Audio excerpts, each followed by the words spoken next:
All right, so we did some work to the fixed and movable electrodes. As you can see, we got the new points in. Sorry I didn't show you how I did it, but I figured I didn't have another cameraman. Kind of tough to do. I drilled out the old points very carefully and put in the new ones. And the way it's done is you gotta do it in the same direction that you took them out. You put the points in, and I put it flat on a vise, and then took my ball peen hammer and hit it till it was completely flat. You can see that now, it's nice and flat. Turned out pretty good. I was pretty happy. The next thing I did is I took the seat of the movable electrode, and I took some valve grind compound and worked it very gently, not pushing hard, against the seat until I got it nice and a nice contact point on there. And you'll see both of these have a very nice contact point. That's very important that you get a good contact between this movable electrode and the body of the igniter. Then after that, I took my mica tube and I pushed, and it's a very tight fit, but you have to very gently push that mica tube in to the stationary contact point, as you can see right there. That insulates that stationary contact point, like we talked about earlier, right here. Here's that stationary contact point with the new points in it. See, that one turned out pretty good too. Nice. In there, so that when you put it inside here, see it? You can even hear there's no metal sound. Did you hear that? I don't know, you can't hear it probably really good on the video, but there's no metal sound there. Now there's going to be mica washers in there too, but this adds a whole extra layer of isolation, insulation and isolation essentially from it. It doesn't do anything with lubrication whatsoever because it's a non-movable part. So we'll come over here and get some things ready. And this has been a fun project, really getting to know this old motor. And you know, being going to automotive school for 4 years, 2 years general, and then 2 years I specialized for Ford. This is a lot different. This is a lot older technology. In a lot of ways, it's a lot easier, and it sure has been a lot of fun. So the next thing I did is I seated this movable contact point in the housing and put the fixed contact and the fixed electrode, and I got the two of them squared up like this. Okay, and when I got them squared up, I roughly measured the distance in here with my dial caliper of how far it was, and it was a rough distance. I knew it was just by looking at it, you can see about maybe a little more than a quarter inch, roughly a quarter inch, I don't know. But it's not science. I mean, you can play with that a little bit to get it the right distance so that these two have to match up absolutely perfectly. I did some of the homework ahead of time, but again, this is not rocket science here. You can start out with a rough idea, and then you can adjust as you go. The first thing you want to do is put that the movable electrode, you want to put it in the body and put it together first. So we're going to do that right now. Leaving that open, we're going to take our anvil and put it in first. It's important to put the anvil with the hole facing down. The hole's got to be facing down when you put this in. And so you put it in the slot first. The next thing you do is you want to go ahead and put the spring in next. So your spring goes in, and really either way, it doesn't matter which one. This is the new spring. You want to put it in next. Like that. And then your hammer. The contact point here. And that goes on next inside there. So we get it in quite like that.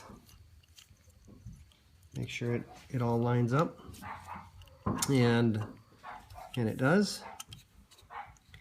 and get our spring in place. Oops. And gently push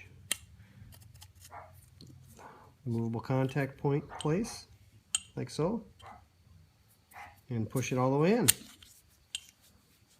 So you see how that is? Okay. Then what I do next is I put in the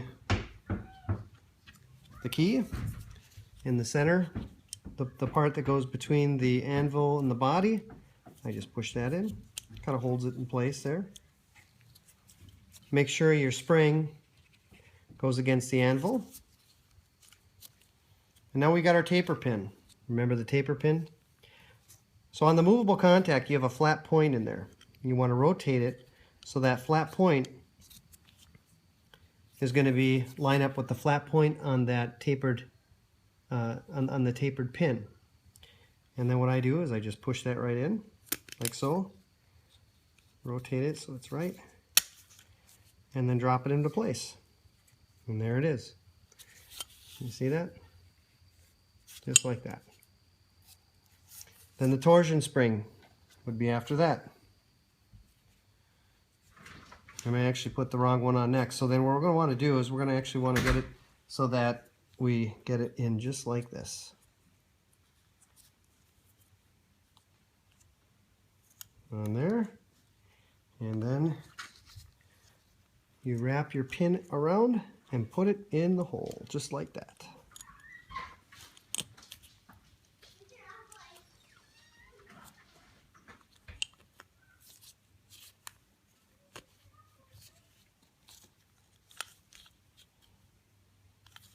You gotta make sure, sometimes it fights you a little bit. You use a screwdriver to push down the torsion spring, and there, we're good. Remember I told you earlier, there's two ways you can put this on.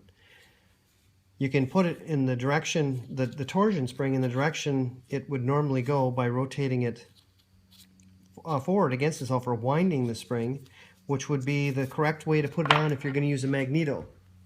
If you're going to use a low tension coil and battery, you want to rotate this spring 180 degrees the opposite direction. So instead of it pushing this in towards the contact, you want it pulling it out away from the contact. The reason you do that is so it doesn't drain your battery. Otherwise those points are going to be closed all the time. If you have your battery hooked up, it's actually going to drain the battery pretty good. Alright, next step, our fixed contact point. And so I'm going to grab our stack of mica washers, and I'm going to show you what I've got here so far. Here they are. These are clean, brand new, no broken micas in here. If you have any broken micas, get rid of them. Don't reuse your micas from your old setup. It just won't work. And I measured out, about a 1/4 inch, like I told you. And you want it to be the same on the front of that fixed contact as you do on the back. And the reason for that is so that you don't get torsion, or you don't get a twist in that fixed contact. If you do, then you're going to get one point of that contact is going to be sitting high, the other one's going to be sitting low, and you're going to wear out a certain point of that contact, and you're not going to make the most surface area between the 2 points, and you need that. So I'm going to show you here on a ruler. That should be about a 1/4 inch. And it is. So there we got a 1/4 inch. This isn't a science, it just happens to be how it works for mine. So we're going to go ahead and put that fixed contact in place. Excuse me. The fixed electrode, excuse me. If I don't use the right terms, forgive me. I think you guys all understand what I'm talking about. So we're going to go ahead and put that. We're going to put the first set on here, like so. See? We're going to push that into our body. You may have to pull these points over just a little bit to get it in there. All right. There's one. Now we're going to do the same thing on the back. We again measured out the same amount of mica washers as we did for the front. Now we're going to put these on the back. And they're going to sit right in there. Just like that. Now don't forget your washer. Your washer goes on next. So there you go. There's the washer. And then your first nut. And put that on. just like so. Now I've watched a few videos out there of other people and how they do this, and they're hints. I don't want to call them cheats, they're hints. And hints actually help you so you can put things together. People have obviously failed at doing this before, or they've had problems, and other people offer nice advice. And there's some nice folks out there on Shop Dog Sam, I think is one of them, and his son in Tennessee, and they've done a great job of putting together some videos. And so I've taken some of their advice. And so what I do is I do the same thing they do. I take a pair of vice grips, not too tight, a little bit. There we go. And see, I put them together just like this, so they hold those 2 points together. Now what I'm going to do is I'm going to pull them together so those 2 points line up. So I grab my 7/16 inch wrench and I start tightening that up.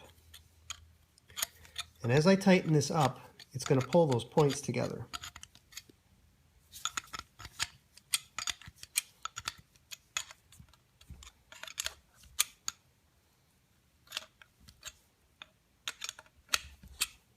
And you want it good and tight. Oh, there we go. Now I'll take that off and I'll show you how nice a fit that gets you. And there's some other tips I'm going to give you here too, but you can see it. I actually put it in. I told you I put it on so it was pulling together. I did it so it was pulling apart. So there you go. See this here?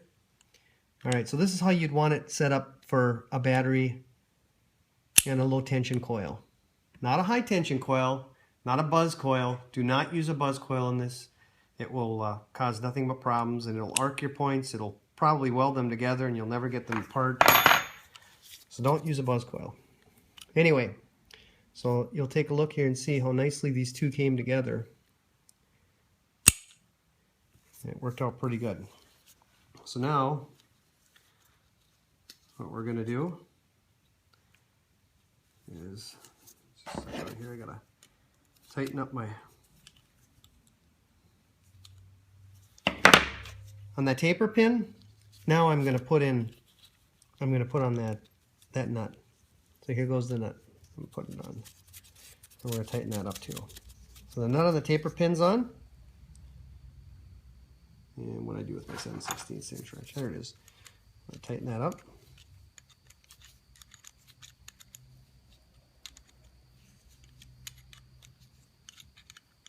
And there it is. It's nice and tight. And there we go. All day long. That will work really good. Nice and close. And don't forget, we got to put this clip on next. And so you'll put this clip on next, followed by the nut. And then don't forget to test it in your vise with a battery and a low tension coil. I'll show you how to do that too. There you go.